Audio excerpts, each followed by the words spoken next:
Jadi untuk tidak membuang masa, sebab kita punya waktu hanya 45 minit saja. Sedangkan apa yang kita tulis meskipun dalam 3 hari, tetapi bahan dia kita telah kumpulkan selama 20 tahun yang lalu. Di Brunei 18 tahun, lepas Covid, sebelum Covid saya datang ke sini 5 tahun, berarti 23 tahun.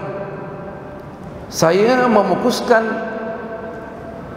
terhadap karangan Al-Imam Al-Ghazali,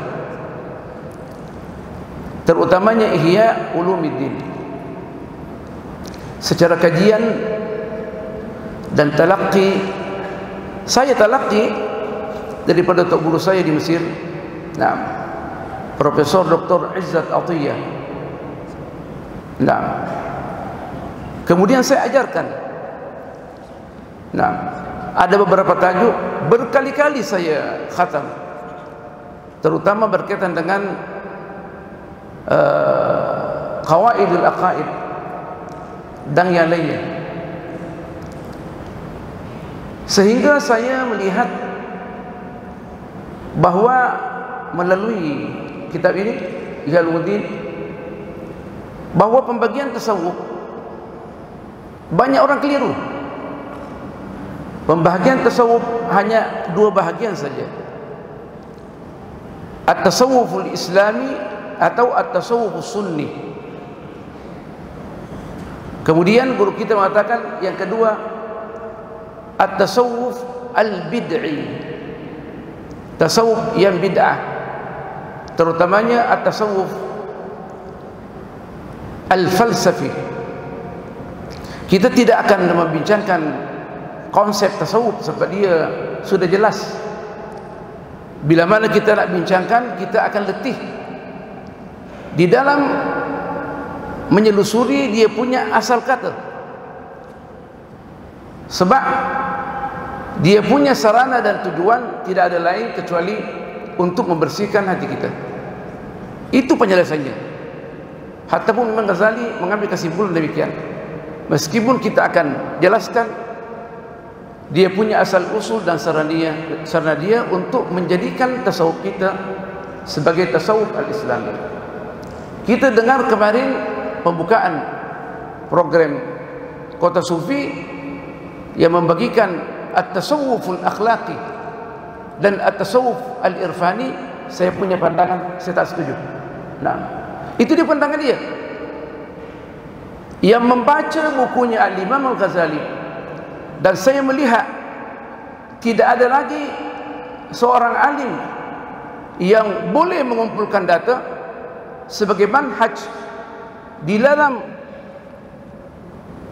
untuk sampai kepada keridhaan Allah Subhanahu wa taala sebagaimana apa yang ditulis Al-Imam Ghazali dalam Ihya Ulumuddin, merupakan referensi utama di dalam mempelajari at-tasawuf as-sunni atau at-tasawuf al-islami. Saya heran bila mana ada orang mengatakan dia membaca Ihya Ulumuddin dan dia boleh membagi tasawuf bukan mengikut pembagian ulama kita yang mu'tabar. Itu pandangan saya. Dan kita akan buka seksi soal jawab dan diskusi, dan itu yang terbaik. Dan kita menerima sebarang argumentasi melalui website kita. Kita tidak akan segan-segan, dan kita tidak akan bakhil untuk memberikan keterangan kepada peminat tasawuf, sebab tasawuf merupakan jauharul Islam.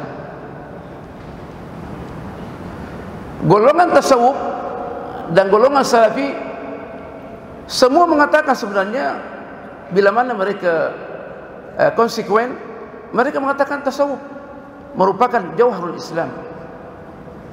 Saya tertarik apa yang ditulis oleh Syekh Sabiq dalam bukunya Islamuna. Dia menulis bahawa tasawuf ini merupakan jauharul Islam.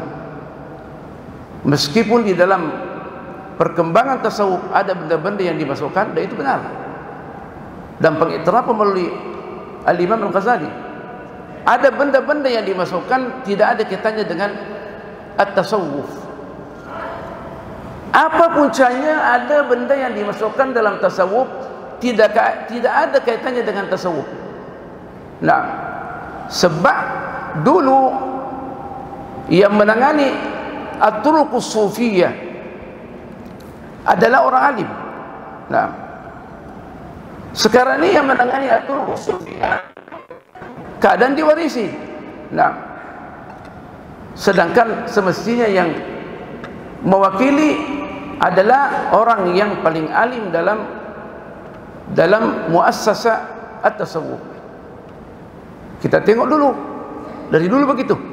Nah, makanya tidak muncul apa yang dikatakan bid'ah. Karena diwarisi maka muncullah bid'ah. Apa sebabnya? Sebab at-turuqus sufiyah sebagiannya, bukan semuanya, merupakan bisnis. Nah, dia merupakan bisnis. Nah, kadang kita menemukan tok syekh daripada at-turuqus sufiyah baca al-Fatihah pun tak fasih, tak tahu hukum tajwid. Sedangkan al-Imam al-Ghazali sudah menekankan setelah dia membentangkan teori al-Imam al-Junaid bahwa barang siapa yang nak mengkaji tasawuf, masuk dalam alam tasawuf, maka mestilah dia hafal Quran. Nah, dan mesti dia mengikuti perkembangan hadis dengan menulis. Sebab nak hafal, tak boleh hafal hadis yang banyak ni. Meskipun sebagian ulama kita menghafal. Al-Habib Al-Faqih di Indonesia hafal Kutubus Sittah dengan sanad dia. Nah,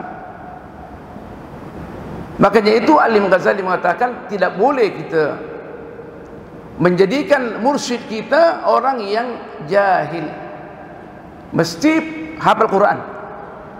Nah, bukan saja hafal Quran, diletakkan pada syarat dia bahwa dia mesti memahami Al-Quran dengan betul. Sistem tadabbur ada. Nah,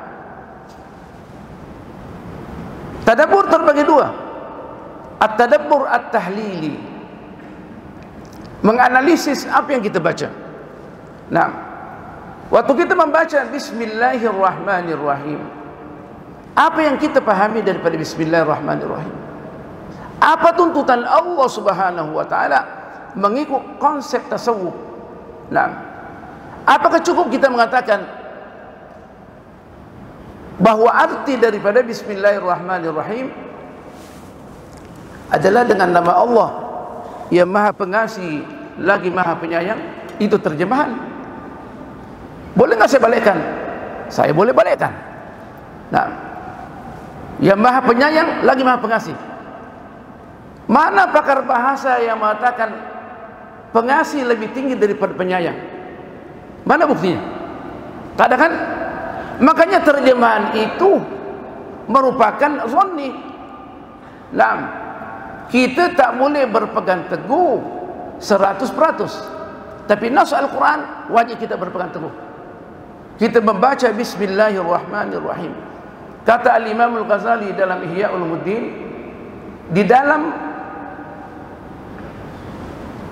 menafsirkan Bismillahirrahmanirrahim dan menjadikan Bismillahirrahmanirrahim sebagai wasilah kita di dalam memperkasa akidah kita, syariat kita.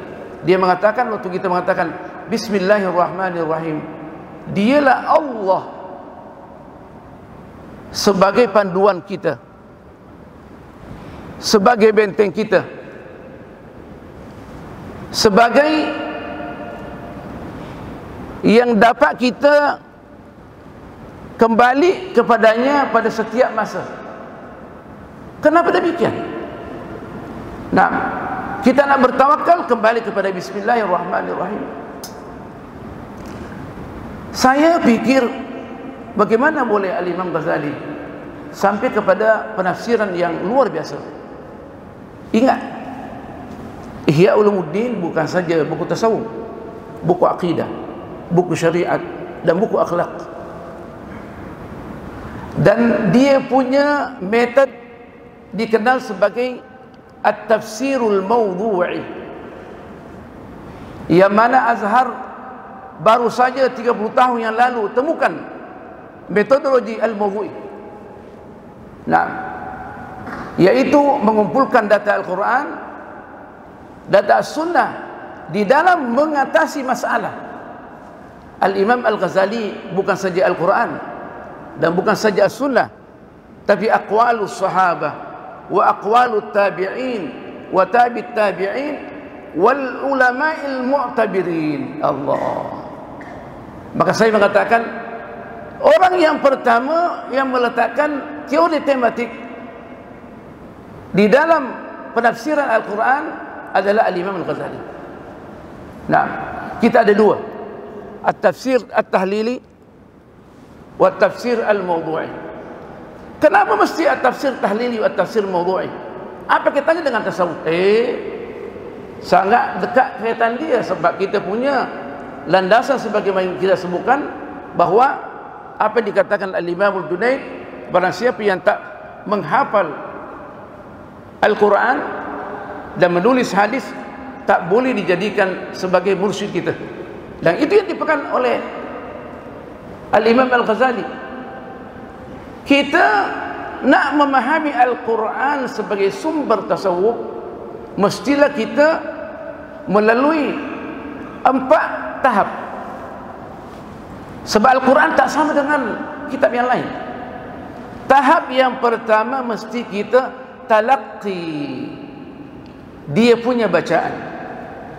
Nah, yang pertama talaqi. Makanya itu langkah-langkah yang kita mesti ambil dalam tasawuf, meskipun 3 yang disebutkan, at-takhalli wat-tahalli wat-tajalli, dengan pengalaman saya membaca Ihya Ulumuddin ada 7. Terutamanya saya membaca kitabnya Ibnu Athaillah As-Sakandari, saya melihat ada 7 langkah-langkah yang kita mesti ambil untuk sampai kepada kebenaran, untuk mendapatkan keridhaan Allah Subhanahu wa ta'ala. Yang pertama at-talaqqi. Karena Al-Imam Ghazali meletakkan ilmu dulu. Nak belajar tasawuf mesti ilmu kemas. Nak jadi qadhi mesti ilmu kemas. Nak hakim mesti ilmu kemas. Nak menjadi ketua negara mesti ilmu kemas. Saya perhatikan dari mana Al-Imam Ghazali ambil susunan ni. Apakah dia mengada-ngada? Saudara, saya melihat bahawa susunan Al-Imam Ghazali, terutama dalam Ihya Ulumuddin, susunan mengikut wahyu. Tentunya kita kenal Al-Imam Ghazali membagi 4 bahagian daripada Ihya Ulumuddin. Rubu'ul ibadat, 1/4 daripada Ihya Ulumuddin menceritakan tentang al-ibadat al-mahdhah. Apa yang dimulai? Dimulai dengan integrasi ilmu pengetahuan. Allah. Bukan ilmu saja, integrasi ilmu pengetahuan. Al-ulumul mahmuda dibahas, al-ulumul madhmuma dibahas. Saya nak tanya, ada tak pakar tasawuf yang membagi ilmu sama dengan Ghazali? Saya rasa tak ada. Kenapa demikian? Sedangkan Al-Quran hanya mengatakan fa'lam annahu la ilaha illallah wastaghfir li dhanbik. Al-Quran hanya mengatakan fa'lam annahu la ilaha illallah. Ketahuilah. Kalau kita terjemah dalam bahasa Melayu, mesti kembali kepada syarahan ulama dalam menafsirkan fa'lam. Ketahuilah wahai Nabi yang mulia, ditambah dengan penuh keyakinan. Mesti gitu. Karena ilmu yang disebutkan dalam Al-Quran dan As-Sunnah, bila mana disebutkan ilmu, pastilah ilmu yang berlandaskan keyakinan. Nah, kalau masalah fikih al-furu' tidak dikatakan demikian. Pemecahan furu' tak, sebab dia berlandaskan alternatif banyak pandangan. Tidak ada satu permasalahan fikih melainkan ada 20-30 kata. Nah, jadi kita nak ambil siapa? Kalau bukan mazhab yang membantu kita, kita akan sesat. Maka sesatlah orang yang mengingkari mazhab. Satu munaqasyah dan jidal antara Albani dan Al-Buti di Syria. Albani mengingkari mazhab, Al-Buti mengatakan tak, hada minal Islam. Dan orang yang mengingkari mazhab adalah penganut bid'ah.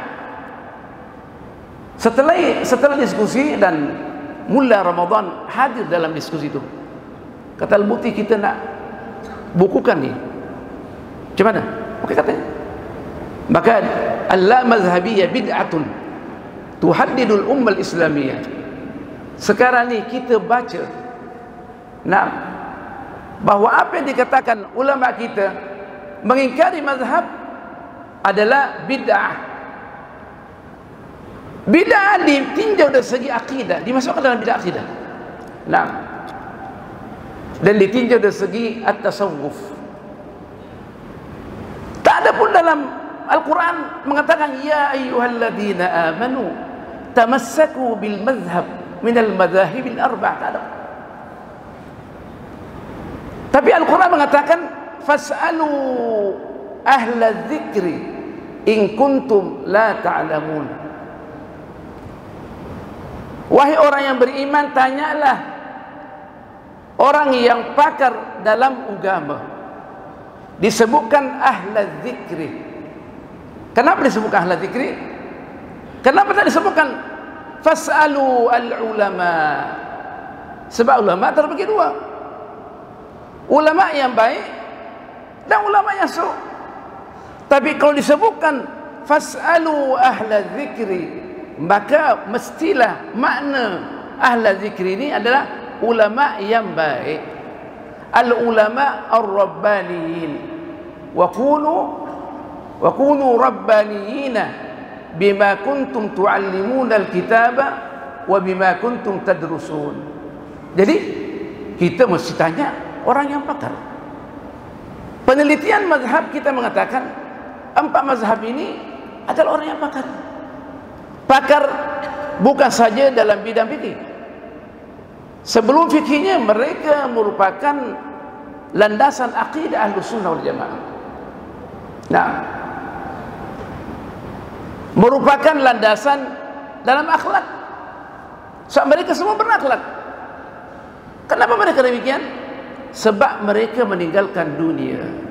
Saya nak tanya, dari 4 mazhab ini, Al-Imam Abu Hanifah, Al-Imam Malik, Al-Imam Syafi'i, Al-Imam Ahmad bin Hanbal, ada tak yang mengambil allowance dari kerjaan macam kita ni? Tak ada. Nah, Al-Imam Al-Mawardi yang tulis Al-Hawi 20 jilid itu besar tu. Itu kalau dicampakkan di kepala kita, pecah kepala kita. Dia tulis dengan tangan, bukan copy paste yang sekarang pengkaji dia tulis kemudian untuk penilaian tahunan, ini saya punya bahas. Tidak ada yang sama dengannya. Nah, ma'atabihi al-awwaluna wa ma'atabihi al-akhiruna. Ini bahas yang luar biasa. Syafi'i pun tak tahu, Maliki pun tak tahu, padahal dia copy paste. Nah, apalagi sekarang ni banyak pensyarah, minta maaf, saya pensyarah studi 20 tahun. Kalau kawan-kawan dia menulis bahas untuk penilaian tahunan, dia kata, bos, masukkan nama saya. Dia tidak tulis, tapi namanya dimasukkan dalam kajian ilmiah. Saya nak tanya, orang yang menisbahkan satu kajian, tulis namanya, dia tak tulis. Dia tulis namanya tapi dia bukan tidak gaji. Dan dia punya gaji diangkat tiap tahun. Saya nak tanya, halal nggak gaji dia? Saya punya Profesor Dr. Abdul Ghafur At-Tayir Al-Husaini. Saya menulis PhD dengan beliau. Dia orangnya mukasyif. Dia bilang, ya Abdul Hamid, segala apa, semua kitab, meskipun engkau tidak nukil langsung, engkau baca dan ambil istifadah daripadanya, wajib tulis di hamish supaya gaji kamu halal. Allah. Nah sekarang ni bagaimana? Pengkaji-pengkaji dalam bidang tasawuf, profesor, tapi banyak dia tidak tulis kajian tu. Halal tak gaji dia? Mengikut Profesor Abdul Ghafur, dia bilang tak halal gaji dia. Al-Imam Al-Ghazali, ini indah nih, saya tulis nih 80 halaman. Setelah itu saya jadikan 100 halaman. Al-Minhajus Sufi fil Islah wa Madafa'iliyati fi Muwajahati Tahdiyat Al-Asriyah. Nah, manhaj tasawuf dalam islah dan sejauh mana dia dapat dipergunakan di dalam menghadapi cabaran semasa. Al-Imam Al-Ghazali melihat tidak mungkin seorang murid, kalau murid ini adalah orang yang menuntut tasawuf, tapi sekarang kita kenal murid sekolah lah. Al-murid meskipun dia berjenggot, tapi kalau dia nak sampai kepada keridhaan Allah, dia adalah murid. Kata Imam Ghazali, dia tidak akan sampai kepada keridhaan Allah selagi dia makan benda yang haram. Nah, sebab tasawuf kita yang dimulai dengan at-takhalli bertentangan. At-takhalli wat-tahalli wat-tajalli. Kita tadi mulai at-talaqqi wat-takhalli wat-tahalli wat-tajalli wat-tabarri wat-tawakkul wat-tahaqquq. Itu 7 yang saya temukan dalam bacaan saya. Al-Imam Ghazali katakan, nak sampai kepada maqam ar-ridha dalam ilmu tasawuf, kita punya makanan mesti jaga. Makanan yang halal, karena halal ni halalan thayyibah, kita tidak semau kita boleh makan banyak.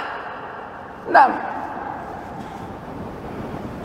kita mesti pandai-pandai memprogram, pandai-pandai mengatur waktu kita makan dan mengambil makanan.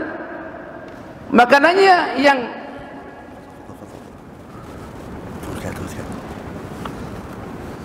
sumbernya halal.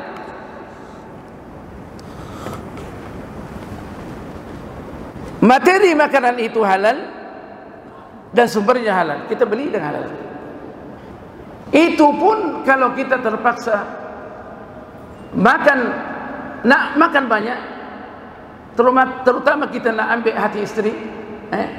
Saya ini sedang ambil hati isteri. Nah, Rasulullah kata, nahnu qaumun. Dikatakan ini bukan kata Rasulullah, sahabat datang kepada Rasulullah. Nahnu qaumun la na'kulu hatta najur wa idza akalna la nashba. Komentar Rasulullah tak ada. Berarti jadi sunat takririah. Tapi yang kita pelajari dia adalah hadis. Wa in kana la budda fa'ilan. Jadi kita tak makan kecuali kita lapar. Waktu makan berhenti sebelum kenyang. La nashba. Itu yang akal yang sehat, perut yang sehat. Bila mana kita terpaksa, sedap sangat istri kita makan. Istri saya kalau sudah masak, saya kenyang pun saya makan juga. Itu ambil hati dia. Fa in kana la budda fa'ilan fa thuluthun li ta'amihi. Maka mesti sepertiga saja daripada makanan dia. Wa thuluthun li syarabihi, dan sepertiga untuk minuman dia. Yang terakhir, wa thuluthun li nafasih, dan sepertiga untuk ruang pernapasan dia, untuk mengolah dengan baik makanan itu, supaya makanan dan minuman ini boleh dikirim kepada tempat-tempat yang diperlukan oleh tubuh badan kita. Itu pun yang terakhir. Yang indahnya makan adalah waktu kita terasa lapar. Jangan juga kita waktu lapar sangat, kita kena gastrik pula. Nah, tapi terasa kita nak makan, disitulah nikmatnya makanan. Makanya Imam Ghazali meletakkan satu dalam Rawdatul Talibin, dalam bidang tasawuf ada 3 yang mengancam perjalanan tasawuf bagi orang yang pertama baru melangkah dalam ilmu tasawuf, yaitu banyak makan. Banyak makan daripada benda yang halal. Nah, ambil dari mana? Itu indahnya Imam Ghazali. Allah, semua gagasan dia dalam tasawuf ada Al-Quran, Quran dulu, kemudian As-Sunnah. So, siapa kata dari saudara? Tak ada dari saudara yang penting. Nah, Al-Imam Al-Ghazali meletakkan hadis, dia mengatakan dalam bidang motivasi adalah hadis dhaif, dan semua majoriti ulama hadis mengatakan boleh digunakan. Nah, dalam masalah motivasi. Adapun hukum hakam berkaitan akidah, syariat dan akhlak, semua hadis sahih. Nah, jadi Imam Ghazali, kita kembali, dia mengatakan banyak makan merupakan rintangan untuk sampai kepada Allah, meskipun dia halal. Habis dari mana? Dia katakan kulu min thayyibati ma razaqnakum. Makanlah min thayyibati ma razaqnakum, sebahagian yang baik-baik dan yang halal, apa yang telah kami rezekikan kepada kamu, sebagian saja. Nah, 1/3 sudah dianggap sebagian dalam bahasa Arab. Sebiji nasi termasuk min thayyibati ma razaqnakum. Al-Imam Az-Zuhri, makanan dia hanya az-zabib, kurma yang apa namanya, al-inab, apa namanya itu, al-inab yang dikeringkan, mismis. Saya hampir sebutkan kismis, mismis. Nah, itu makanan dia. Ditanya kenapa ya Imam? Sebab makan kismis ini tentunya sedikit-sedikit. Nah, nak makan 1 kilo berat juga tu, sedikit-sedikit. Sedikit-sedikit jadi bukit. Ini untuk menguatkan hafalan. Makanya Imam Ghazali mengatakan kasratut ta'am merupakan benda yang menghancurkan orang yang nak sampai kepada keridhaan Allah Subhanahu wa ta'ala. Nah, jadi semua ada dalilnya. Kembali kepada apa yang ditulis oleh Imam Ghazali. Tak ada yang sama dengan Ghazali. Nah, daripada ini dia mengatakan bahwa bila mana kita banyak makan, yang kedua diletakkan yaitu kasratul kalam, banyak bercakap. Banyak bercakap ini hasilnya daripada kasratul ta'am wa kasratul akl. Tak bolehkah kita bercakap? Sedangkan unsur kita dalam pembinaan manusiawi mesti bercakap. Saya senang bercakap, katanya boleh, tapi kita mesti kontrol. La budda min tawdhifi al-kalam.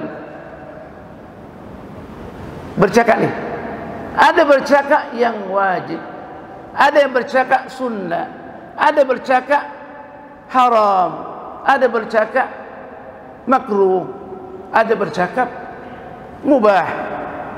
Dan mubah inilah sangat berbahaya. Bercakap wajib ini adanya kita diwajibkan diantaranya bersyahadat kepada Allah, terutama dalam salat kita. Kita baca dalam hati, diterima dalam masalah kita, mesti pendengarkan kita. asyhadu an la ilaha illallah. Lidah kita bergerak, hati kita menerima. Nah, akal fikiran kita menilai benar enggak syahadat kita. Kata hati kita benar, maka hati kita menetapkan benar. Wajib. Nah, sunnah adalah untuk menjadikan Al-Quran sebagai wirid kita. Meskipun dalam Al-Quran ada yang wajib kita baca dalam salat, Suratul Fatihah. Siapa yang mengatakan tak wajib? Dalam mazhab kita adalah ruknun min arkanis salat as-tsamaniyata asyar. Mesti. Nah, tapi membaca Al-Quranul Karim dijadikan wirid adalah sunnah, bahkan sunnah muakkadah. Nah, kita akan dikritik dan dicela bila mana tak membaca Quran. Maka dalam pembahasan kita, sarana untuk mensucikan jiwa kita supaya menjadi sufi yang baik, mesti baca Quran, mesti talaqi. Nah, ada kata-kata yang memang sudah dianggap makruh, seperti menyindir orang, bercakap. Orang boleh menerka, dia sindir saya ke atau bukan? Nah, dimaksudkan saya ke? Kadang kita bercakap tidak menyindir, tetapi orang memahami lain. Tadi Ustaz Mahdali cakap disinggung saya, tak begitu? Saya pernah berceramah di masjid di Brunei.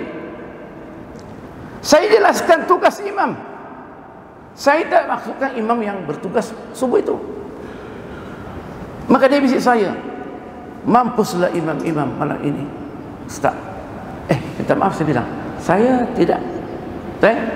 Jadi sebelum mengeluarkan kata-kata, mesti kita pandai-pandai memilih kata supaya orang boleh paham dengan baik, orang tak tersinggung. Nah, kata Imam Ali, rubba qaulin yasilu min hudamu. Kadang satu kata, nah, boleh menumpahkan darah. Nah, apalagi banyak kata. Makanya dikatakan berhati-hati di dalam mengucap. Nah, dikatakan lagi, jirahatus sinani lahal ti'amu. Luka daripada pedang atau pisau boleh ditangani, boleh diobati. Pergi dokter, orang tigang kita kepada dokter, jahit, habis cerita. Walakin jirahatu al-lisani wala yaltamu ma jarahat al-lisanu ma jarahal lisanu. Tetapi lidah yang melukai orang, orang tak akan mungkin lupa sampai mati. 7 generasi dia akan sembuhkan. Bahwa si fulan pernah menyindir saya, nah, sampai anak cucu bertengkar karena kata-kata. Makanya itu Imam Ghazali kata, wa kasratul kalami, tapi dimulai dengan wa kasratut ta'ami. Nah, sebab kalau kita minum dan makan banyak, kita tak bercakap, kita nak berzikir je.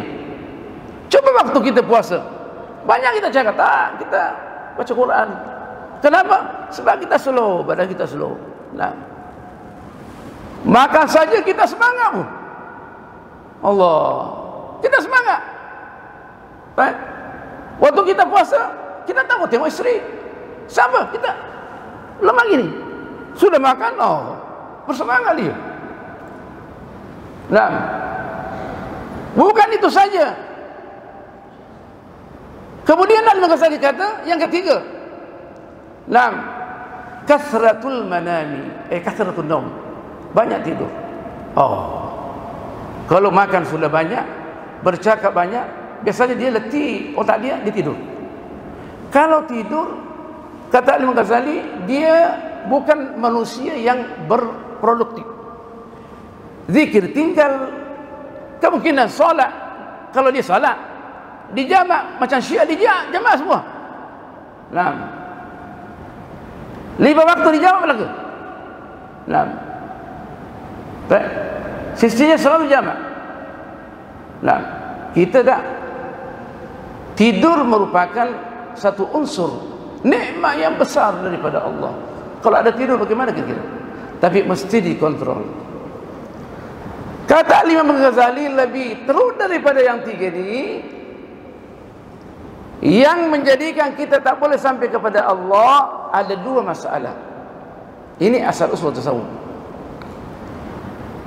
Pertama, kita senang bila mana ada muskilah kita di dalam agama, kita juga cari pandangan ulama meskipun lemah, untuk kita jadikan dia sebagai jembatan masuk api neraka.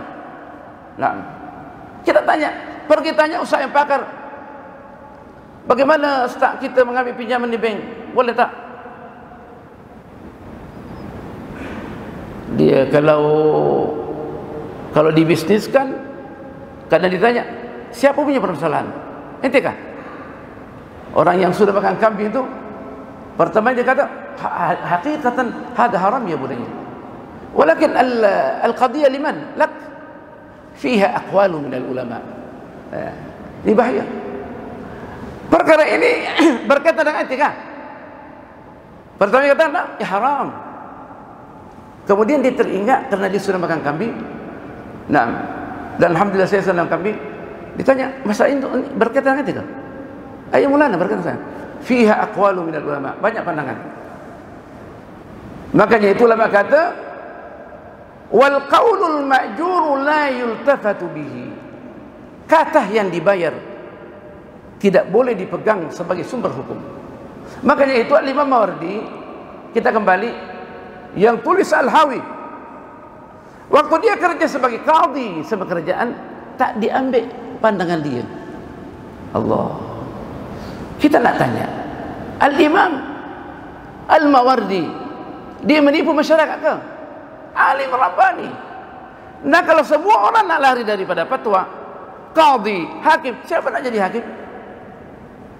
Dulu kalau ada hakim yang hebat, alim yang hebat, nak diangkat hakim, dia tak mau. Kata Al-Khulafa, bakar rumah dia sampai dia keluar. Satu sebagian ulama, dia meninggalkan rumahnya sebelum subuh, sebab tak mau diangkat qadhi. Tapi kita semua nak diangkat qadhi. Siapa dari kita tak mau diangkat qadhi? Nah, siapa? Saya rasa ada orang masuk di syariah supaya untuk dijadikan sebagai hakim besar, qadhi besar. Ulama dulu lari daripada jabatan qadhi. Nah, Al-Imam Al-Mawardi, orang tak ambil fatwa dia, jangan ambil fatwa dia. Lepas dia tinggalkan pekerjaan qadhi, barulah murid-muridnya kembali sama dia, berguru semula. Allah. Meskipun demikian, ulama membedakan kata-kata Al-Mawardi waktu dia kerja di kerajaan dan waktu dia tinggalkan kerajaan. Saya tidak mengatakan kerja sama kerajaan adalah haram gajinya, tak. Selama kita melaksanakan tugas dengan baik, maka itu adalah halalan thayyibah. Tapi ini merupakan tingkat warak yang paling tinggi oleh ulama kita, terutama al-madzahibul arba'ah. Tak ambil sama sekali. Gaji ini baru saja. Nah, baru saja. Makanya itu ulama, jarang ulama yang boleh mengeluarkan fatwa yang tepat. Kenapa? Sebab dia takut digancet. Nah, minta maaf, takut digancet. Apa salahnya kita berfatwa dengan baik, mengikut sistematika fatwa, serahkan kepada Allah Subhanahu wa ta'ala, seperti Jadul Haq, Ali Jadul Haq. Dia merupakan Syekhul Azhar dan dia mufti. Kata Husni Mubarak waktu meninggal dunia, tidak ada yang seperti Jadul Haq, Ali Jadul Haq. Waktu dia jadi Syekhul Azhar atau yang mufti, ditendang tak dia oleh Sumbar? Tak ditendang. Dia memperlihatkan hebat dia, dan dia punya syakhsiyatu Syekhul Azhar, maka ditakuti. Kita ulama bila mana kita memperlihatkan syakhsiyatul ilmiah, semua orang takut. Nah, tak ditentang dia sampai mati. Nah, karena dia takut kepada Allah, semua takut daripada dia. Jadi kita ulama ini, terutama yang mengaku tasawuf, mesti memperlihatkan identiti kita. Siapakah sebenarnya kita ni? Nah, siapa sebenarnya kita ni? Saya tak mengatakan gaji yang diambil kerjaan adalah haram. Saya tak mengatakan demikian. Saat saya pernah kerja di kerjaan sebagai pensyarah. Nah, takkan saya mengatakan apa yang saya pakai itu haram? Yang penting kita melaksanakan amanah dengan baik. Nah, jadi dikatakan bahwa di samping tiga ini perkara yang mengancam kehidupan kita dalam bertasawuf, yang tadi disebutkan adalah kita tatabbu'ur rukhasat bitta'wilatil batilah. Al-Imam Ghazali tak mengatakan demikian ibarat dia. Tapi ibarat dia, kalau kita tidak merubah sekarang ini, kita tak boleh paham. Dia mengatakan ittiba'ur rukhas bitta'wilat, mencari-cari fatwa yang membolehkan dia. Membolehkan dia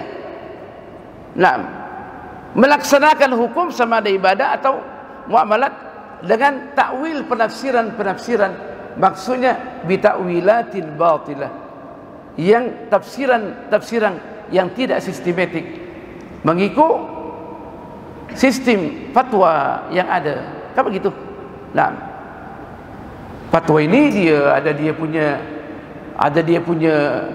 dia punya sistem. Makanya ulama kita mengatakan wal ahkamu syar'iyyatu tanqasimu ila qismaini. Hukum syar'i itu terbagi dua. Hukum syar'i alladhi la yataghayyar. Hukum syar'i yang tidak berubah. Apapun yang terjadi tak boleh dirubah. Seperti makan babi, tak boleh. Yang kedua, hukumul fatwa. Hukumul fatwa, hukum syara juga. Hukum fatwa. Hukum fatwa, dia boleh berubah mengikut situasi dan kondisi. Karena selama dia punya dalil dhanni, bukan qat'i. Qat'i pun boleh berubah. Dia punya penafsiran. Contohnya mana? Kalau seandainya saya masuk di hutan, tak menemukan kecuali daging babi, saya akan mati kalau tak makan daging babi, maka saya mesti ambil daging babi itu. Untuk melanjutkan kehidupan saya. Indahnya Islam dan indahnya Al-Quran. Bagaimana Al-Quran mengajarkan para alim ulama untuk meletakkan kaedah-kaedah fatwa. Wa man ittara ghaira baghin wala 'adin fala itsma alaih. Barang siapa yang terpaksa, tidak dia dengan penuh al-adawah, permusuhan dan melampaui batas, dia mengambil benda yang diharamkan tapi mengikut apa yang dia perlukan, darurat, maka tidak ada masalah. Tak ada masalah. Jadi Al-Imam Ghazali kata wattiba'ur rukhasi bit-ta'wilat, ay wa tatabbu'ur rukhasi bit-ta'wilatil al-batilah. Ulama mengeluarkan fatwa meskipun, minta maaf, kadang kita temukan mufti dia sama sekali bukan mufti. Bukan mufti.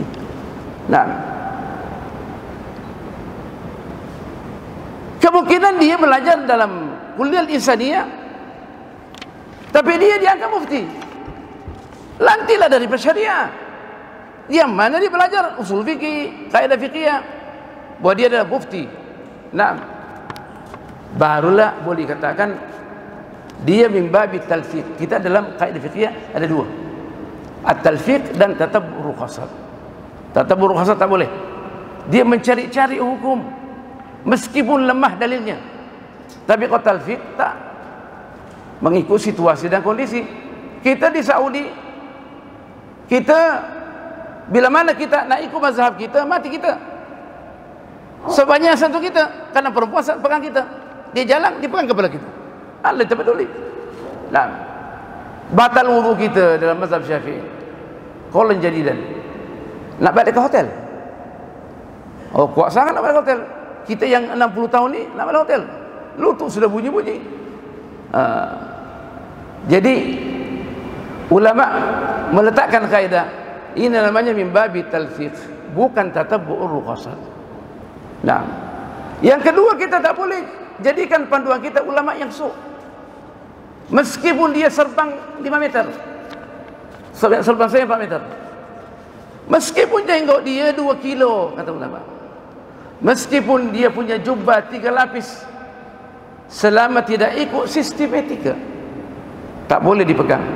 Saya akan akhiri, Al-Imam Ghazali kata, yang diambil daripada Al-Imam Ghazali, bahwa kita nak sampai kepada kebenaran dalam ilmu tasawuf, mesti kita yakin satu, tok syekh yang kita nak lantik sebagai mursyid kita, yakin dia alim. Kata Imam Syarani, mesti alim rabbani. Dia boleh membantu murid dia dari segi ilmu, dan boleh membantu murid dia dari segi duniawi. Banyaklah tarekat dia bisnis. Di sini akaun dia ada, akaun di sini akaun. Rumah di sini ada, villa di sini. InsyaAllah mudah-mudahan ini dengan 9 tak ada. Nah, jadi kita mesti berwaspada. Kata Al-Buti, bila mana kita menemukan, bismillahirrahmanirrahim, bercakap ini syahwat, syahwat. Bila mana kita menemukan tok guru nak membimbing kita dalam bidang at-turuq sufiyah, dia rabbani, peganglah. Dalam bukunya kata, tamassak bi zailihi, berpeganglah dengan ekor dia. Kita tak ada ekor, alhamdulillah. Nah, kita tak ada ekor. Tamassak bi zailihi, sebab itu adalah umlatun nadirah, mata uang yang sulit ditemukan. Yang kedua, al-murid, murid yang kita nak bimbing, sungguh-sungguh dia nak sampai kepada Allah. Nah, karena sebagian ulama kalau tengok murid ini dia ikut hawa nafsu dia, terus dibuang, tak boleh ikut. Tapi sekarang ni kalau kita nak buang semua, siapa nak belajar? Mujur kita adakan pengajian hampir tiap-tiap malam Ihyaluddin, yang hadir 2-3 orang saja. Yang hadir di sini ada, itu saja yang hadir. Yang lainnya mana? Kita sudah hilangkan di internet. Semuanya sudah pandai. Kita membaca Ihyaluddin harfan bi harfin, huruf demi huruf. Cuma kita tak i'rab sebab tak ada waktu. Yang ketiga adalah al-manhaj, buku panduan dalam at-tasawuf. Tentunya Al-Quran wa Sunnah. Betul, nak keluarkan panduan tasawuf dalam Al-Quran.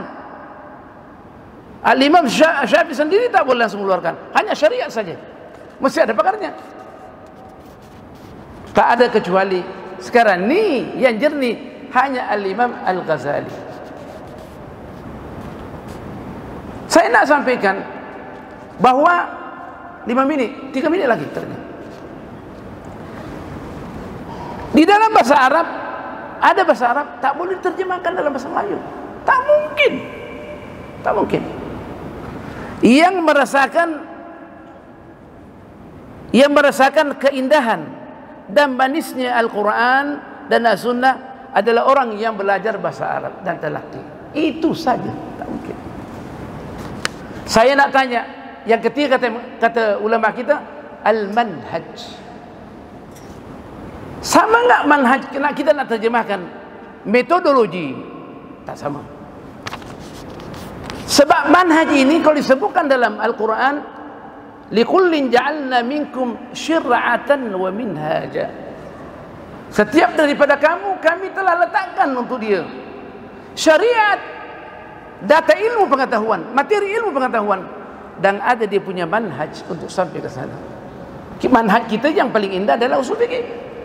Nah, sehingga ulama mengeluarkan kaidah usul fikih. ada usul fikih, ada kaidah usul fikih, mesti paham tuh. Nah, kaidah usul fikih di antaranya dia kata, idza ta'arada al-manhaju mal ashkhas wa zawat qaddima al-manhaj. Bila mana manhaj itu bertentangan dengan orang yang punya authority, dia alim besar tapi fatwanya salah, mesti didahulukan manhaj. Contohnya, minta maaf, kita kalau sembahyang mayat di sebagian negara, saya tak sebutkan negara 9, kalau lelaki kepalanya sebelah kiri, betul tak? Nah, sebagian tempat. Nah, kalau perempuan sebelah kanan, saya nak tanya, ada tak dalam nas mengatakan demikian? Ya ayyuhalladzina amanu bila mana sabi janazah. Kalau lelaki sebelah kiri kepala dia daripada imam, kalau perempuan sebelah kanan, ada tak? Tak ada. Dan ini ibadah, macam mana boleh terjadi? Yang dinukil daripada Imam Nawawi semuanya kanan, tetapi kita di mana berdiri? Kalau lelaki diriwayatkan dua riwayat, sama ada di kepala dia atau tidak ada dia. Sebab kita lelaki, kita ikut kepala kita dan dada kita. Kalau perempuan di tengah pusat dia, sebab disitulah authority dan kerajaan perempuan. Itu saya terjemahkan demikian, di tengah-tengah. Kenapa kita? Dan juga kita daripada perut ibu kita di tengah-tengah. Right? Coba tengok. Jadi manhaj nak diterjemahkan, metodologi tak mungkin, uslub tidak mungkin. Sebab kalau disebutkan saja al-manhaj, maka termasuklah data ilmiah, yaitu syariat. Bila mana disebutkan syariat, maka termasuklah manhaj. Jadi manhaj ini merupakan data ilmiah dan merupakan jalan yang telah diletakkan oleh Allah Subhanahu wa taala melalui ulama dia untuk sampai kepada kebenaran. Banyak lagi yang kita perlu bincangkan. Saya tadi, saya kira saya dapat waktu 2 jam. Boleh jelaskan at-talaqqi, wat-takhalli, wat-tahalli, wat-tajalli, na'am, wat-tabarri, wat-tawakkul, wat-tahaqquq. Saya punya kitab saya sudah tulis, alhamdulillah. Dan insyaAllah kita akan jadikan kitab. Saya tulis, saya terasa enak tulis. Oh sedapnya tulis. Sampai saya tulis 104 halaman. Sampai saya robah, terpaksa saya robah dia punya tajuk. Al-Minhajur Rabbani, Wasailu wa Maqasidu fil Islahid Dakhili. Saya tak sebutkan nama tasawuf. Di dalam saya banyak sebutkan tasawuf. Kemudian saya tulis lagi. Saya terasa mesti jadi buku. Sebab di Putrajaya beberapa bulan yang lalu saya tulis integrasi ilmu pengetahuan mengikut konsep Alim Ghazali. Saya pikir boleh menjadi bab pertama. Bab kedua saya sudah tulis juga di Brunei, yaitu kaedah akidah, kaedah keimanan di dalam memperkasa akidah orang yang soleh, bukan Rabbani. Yang Rabbani di belakang. Kemudian datang tajuk ni, saya robah lagi. Bab yang ketiga, al-wasailu wal maqasidu fil islahid dakhili. Saya sudah tulis semua tu. Yang ketiga, yang keempat, saya tak kumpulkan lagi, tapi saya tahu apa yang saya nak masukkan, yaitu apa yang berkaitan dengan wirid-wirid. Wadhaiful hayatir rabbaniyah.